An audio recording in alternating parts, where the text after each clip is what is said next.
Shalom, James 5:19 and 20. My brothers, if anyone among you wanders from the truth and someone brings him back, let him know that whoever brings back a sinner from his wandering will save his soul from death and will cover a multitude of sins.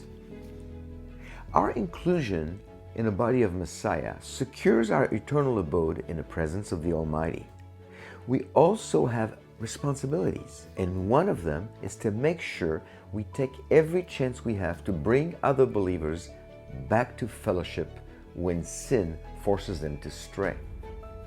All of us have experienced and resisted temptation, some better than others. Our overcome challenges become the stories we share that will encourage others towards a return to the Lord.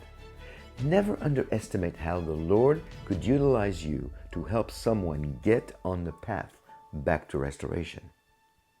Be blessed.